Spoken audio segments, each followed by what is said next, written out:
ನಮಸ್ತೆ ವೀಕ್ಷಕರೇ, ನಾನು ಈ ದಿನ ಮನೆಯಲ್ಲೇ ತುಂಬ ಸುಲಭವಾಗಿ ಮುಂಬೈ ಶೈಲಿಯ ಪಾವ್ ಭಾಜಿ ಯಾವ ರೀತಿ ಮಾಡೋದು ಅಂತ ತೋರಿಸ್ಕೊಡ್ತಾ ಇದ್ದೀನಿ. ತುಂಬಾ ರುಚಿಯಾಗಿರುತ್ತೆ, ಕಡಿಮೆ ಸಮಯದಲ್ಲಿ ಮಾಡಬಹುದು. ಹಾಗೆ ನಿಮಗೆ ಈ ವಿಡಿಯೋ ಇಷ್ಟ ಆದರೆ ಪ್ಲೀಸ್ ವಿಡಿಯೋನ ಲೈಕ್ ಮಾಡಿ ಮತ್ತು ಚಾನಲ್ಗೆ ಸಬ್ಸ್ಕ್ರೈಬ್ ಮಾಡಿ. ಈಗ ಪಾವ್ ಭಾಜಿ ಯಾವ ರೀತಿ ಮಾಡೋದು ಅಂತ ನೋಡ್ಕೊಳ್ಳೋಣ ಬನ್ನಿ.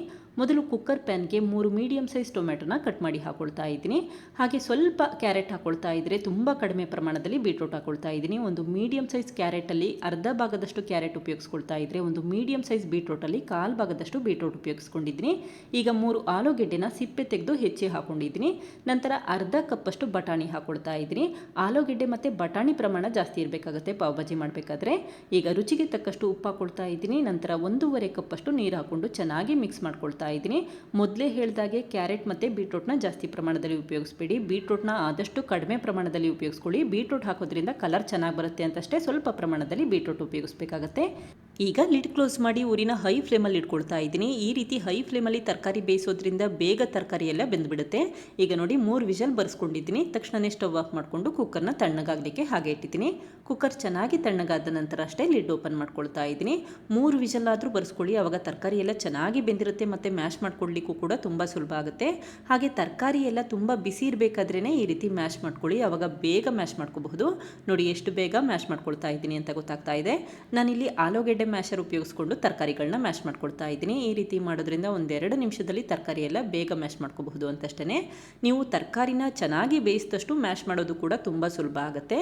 ನೋಡಿ ಎಷ್ಟು ಬೇಗ ತರಕಾರಿಗಳೆಲ್ಲ ಮ್ಯಾಶ್ ಮಾಡಿ ಇಟ್ಕೊಂಡಿದ್ದೀನಿ ಅಂತ ಗೊತ್ತಾಗ್ತಾ ಇದೆ. ಹಾಗೆ ತುಂಬ ನುಣ್ಣಗೆ ಮ್ಯಾಶ್ ಮಾಡೋ ಅವಶ್ಯಕತೆ ಇರೋದಿಲ್ಲ.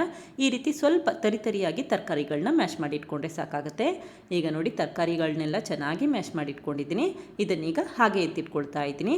ನಂತರ ಮತ್ತೊಂದು ಪ್ಯಾನ್ಗೆ 1 ಟೇಬಲ್ ಸ್ಪೂನಷ್ಟು ಎಣ್ಣೆ ಹಾಕೊಳ್ತಾ ಇದ್ದೀನಿ.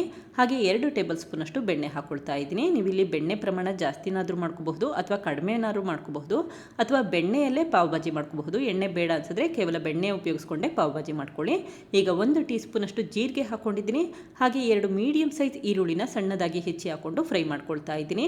ಜೀರಿಗೆ ಮತ್ತು ಈರುಳ್ಳಿ ಎಲ್ಲ ಚೆನ್ನಾಗಿ ಫ್ರೈ ಆಗಬೇಕು. ಸ್ವಲ್ಪ ಈರುಳ್ಳಿ ಬಣ್ಣ ಬದಲಾಗಬೇಕು, ಅಲ್ಲಿವರೆಗೂ ಫ್ರೈ ಮಾಡಿಟ್ಕೊಂಡ್ರೆ ಸಾಕು. ಈಗ 1 ಟೀ ಸ್ಪೂನಷ್ಟು ಶುಂಠಿ ಬೆಳ್ಳುಳ್ಳಿ ಪೇಸ್ಟ್ ಹಾಕೊಂಡು ಚೆನ್ನಾಗಿ ಫ್ರೈ ಮಾಡ್ಕೊಳ್ತಾ ಇದ್ದೀನಿ. ಹಾಗೆ 1 ಟೀ ಸ್ಪೂನಷ್ಟು ಹಸಿರು ಮೆಣಸಿನಕಾಯಿ ಹಾಕೊಳ್ತಾ ಇದ್ದೀನಿ. ಹಸಿರು ಮೆಣಸಿನಕಾಯಿಲಿ ಆಪ್ಷನಲ್, ಬೇಕಿದ್ರೆ ಉಪಯೋಗಿಸಿ, ಬೇಡ ಅಂತಂದರೆ ಉಪಯೋಗಿಸೋ ಅವಶ್ಯಕತೆ ಇರೋದಿಲ್ಲ. ಈಗ ಅರ್ಧ ಕಪ್ಪಷ್ಟು ಸಣ್ಣದಾಗಿ ಹೆಚ್ಚಿರುವಂಥ ಕ್ಯಾಪ್ಸಿಕಮ್ ಹಾಕೊಂಡು ಚೆನ್ನಾಗಿ ಮಿಕ್ಸ್ ಮಾಡ್ಕೊಳ್ತಾ ಇದ್ದೀನಿ. ಈಗ ನೋಡಿ ಈರುಳ್ಳಿ ಮತ್ತು ಕ್ಯಾಪ್ಸಿಕಮ್ನ ಚೆನ್ನಾಗಿ ಫ್ರೈ ಮಾಡಿ ಇಟ್ಕೊಂಡಿದ್ದೀನಿ. ಹಾಗೆ ಕ್ಯಾಪ್ಸಿಕಮ್ ಬಣ್ಣ ಕೂಡ ಬದಲಾಗಿದೆ. ಈ ಸಮಯದಲ್ಲಿ 1 ಟೇಬಲ್ ಸ್ಪೂನಷ್ಟು ಅಚ್ಕಾರದ ಪುಡಿ ಅಥವಾ ಕಾಶ್ಮೀರಿ ರೆಡ್ ಚಿಲ್ಲಿ ಪೌಡರ್ ಹಾಕೊಂಡಿದ್ರೆ 2 ಟೇಬಲ್ ಸ್ಪೂನಷ್ಟು ಪಾವ್ ಭಾಜಿ ಮಸಾಲ ಹಾಕೊಂಡಿದ್ದೀನಿ. ಈಗ ಊರಿನ ಲೋ ಫ್ಲೇಮಲ್ಲಿ ಇಟ್ಕೊಂಡು ಈ ರೀತಿ 1 ನಿಮಿಷ ಕಂಟಿನ್ಯೂಯಸ್ ಆಗಿ ಮಿಕ್ಸ್ ಮಾಡ್ಕೊಳ್ತಾ ಇದ್ದೀನಿ.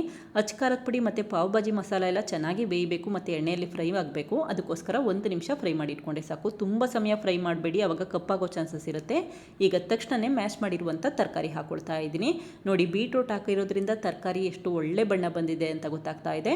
ಈಗ ಮತ್ತೆ ಊರಿನ ಮೀಡಿಯಂ ಫ್ಲೇಮಲ್ಲಿ ಇಟ್ಕೊಂಡು ಈ ರೀತಿ ಕಂಟಿನ್ಯೂಯಸ್ ಆಗಿ ಮಿಕ್ಸ್ ಮಾಡ್ಕೊಳ್ತಾ ಇದ್ದೀನಿ. ಹಾಗೆ ಕುಕ್ಕರ್ ಪ್ಯಾನ್ಗೆ 1 ಕಪ್ಪಷ್ಟು ನೀರು ಹಾಕ್ಕೊಂಡು ಆ ನೀರನ್ನು ಕೂಡ ಉಪಯೋಗಿಸ್ಕೊಳ್ತಾ ಇದ್ದೀನಿ. ಈಗ ಮತ್ತೆ ಚೆನ್ನಾಗಿ ಮಿಕ್ಸ್ ಮಾಡ್ಕೊಳ್ತಾ ಇದ್ದೀನಿ. ನೋಡಿ ಬೀಟ್ರೂಟ್ ಮತ್ತು ಕಾಶ್ಮೀರಿ ರೆಡ್ ಚಿಲ್ಲಿ ಪೌಡರ್ ಹಾಕಿರೋದ್ರಿಂದ ಎಷ್ಟು ಒಳ್ಳೆ ಬಣ್ಣ ಬಂದಿದೆ ಅಂತ ಗೊತ್ತಾಗ್ತಾ ಇದೆ. ಇದಕ್ಕೀಗ 1 ಟೀ ಸ್ಪೂನಷ್ಟು ಕಸೂರಿ ಮೆಥಿನ ಈ ರೀತಿ ಅಂಗೈಯಲ್ಲಿ ಉಜ್ಜಿ ನಂತರ ಉಪಯೋಗಿಸ್ಕೊಳ್ತಾ ಇದ್ದೀನಿ. ಕಸೂರಿ ಮೆಥಿನ ಈರುಳ್ಳಿ ಫ್ರೈ ಮಾಡ್ತಿರಲ್ಲ ಆ ಸಮಯದಲ್ಲೇ ಹಾಕ್ಬೋದು, ಆವಾಗ ಚೆನ್ನಾಗಿ ಫ್ಲೇವರ್ ಬರುತ್ತೆ. ಅಥವಾ ಈ ಸಮಯದಲ್ಲಾದರೂ ಹಾಕಿ ಚೆನ್ನಾಗಿ ಮಿಕ್ಸ್ ಮಾಡ್ಕೊಳ್ಳಿ. ಈಗ ಮತ್ತೆ ಮ್ಯಾಶ್ ಮಾಡ್ಕೋಬೇಕಾಗುತ್ತೆ. ತರಕಾರಿ ಎಲ್ಲ ಚೆನ್ನಾಗಿ ಸಾಫ್ಟ್ ಆದಷ್ಟು ಭಾಜಿ ತುಂಬಾ ರುಚಿಯಾಗಿರುತ್ತೆ. ಕ್ಯಾಪ್ಸಿಕಮ್ ಹಾಕಿರ್ತೀವಲ್ಲ, ಅದಕ್ಕೋಸ್ಕರ ಈ ಸಮಯದಲ್ಲಿ ಚೆನ್ನಾಗಿ ಮ್ಯಾಶ್ ಮಾಡ್ಕೊಳ್ಳಿ. ಇವಾಗ ನೋಡಿ ಚೆನ್ನಾಗಿ ಮ್ಯಾಶ್ ಮಾಡಿ ಇಟ್ಕೊಂಡಿದ್ದೀನಿ. ಹಾಗೆ ಸ್ವಲ್ಪ ನೀರು ಹಾಕೊಳ್ತಾ ಇದ್ದೀನಿ. ನಿಮಗೆ ಭಾಜಿ ತೆಳುವಾಗಬೇಕು ಅನ್ಸಿದ್ರೆ ಜಾಸ್ತಿ ಪ್ರಮಾಣದಲ್ಲಿ ನೀರು ಉಪಯೋಗಿಸ್ಕೊಳ್ಳಿ, ಅಥವಾ ಸ್ವಲ್ಪ ಗಟ್ಟಿಯಾಗಬೇಕು ಅನ್ಸಿದ್ರೆ ಕಡಿಮೆ ಪ್ರಮಾಣದಲ್ಲಿ ನೀರು ಉಪಯೋಗಿಸ್ಕೊಳ್ಳಿ. ಈಗ ರುಚಿಗೆ ತಕ್ಕಷ್ಟು ಉಪ್ಪು ಹಾಕೊಂಡು ಚೆನ್ನಾಗಿ ಮಿಕ್ಸ್ ಮಾಡ್ಕೊಳ್ತಾ ಇದ್ದೀನಿ. ತರಕಾರಿಗೆ ಉಪ್ಪು ಹಾಕಿ ಬೇಯಿಸಿರೋದ್ರಿಂದ ಈ ಸಮಯದಲ್ಲಿ ಕಡಿಮೆ ಉಪ್ಪು ಹಾಕೊಂಡು ಚೆನ್ನಾಗಿ ಮಿಕ್ಸ್ ಮಾಡ್ಕೊಳ್ಳಿ. ಈಗ ಊರಿನ ಮೀಡಿಯಂ ಫ್ಲೇಮಲ್ಲಿ ಇಟ್ಕೊಂಡು 5 ನಿಮಿಷ ಬೇಯಲಿಕ್ಕೆ ಇಟ್ಟಿದ್ದೀನಿ. ಈಗ ನೋಡಿ 5 ನಿಮಿಷ ಆಗಿದೆ. ಎಷ್ಟು ಒಳ್ಳೆ ಬಣ್ಣ ಬಂದಿದೆ ಅಂತ ಗೊತ್ತಾಗ್ತಾ ಇದೆ. ಈ ರೀತಿ ಪ್ಯಾನ್ ಬಿಟ್ಟರೆ ಸಾಕು, ಚೆನ್ನಾಗಿ ಬೆಂದಿದೆ ಅಂತ ಅರ್ಥ. ಸಾಮಾನ್ಯವಾಗಿ ಭಾಜಿ ಮಾಡಲಿಕ್ಕೆ ಸ್ವಲ್ಪ ಫುಡ್ ಕಲರ್ ಹಾಕ್ತಾರೆ. ನಾನಿಲ್ಲಿ ಯಾವುದೇ ರೀತಿ ಫುಡ್ ಕಲರ್ ಉಪಯೋಗಿಸಿಲ್ಲ, ಬದಲಾಗಿ ಸ್ವಲ್ಪ ಪ್ರಮಾಣದಲ್ಲಿ ಬೀಟ್ರೂಟ್ ಉಪಯೋಗಿಸಿದ್ದೀನಿ ಅಷ್ಟೇ.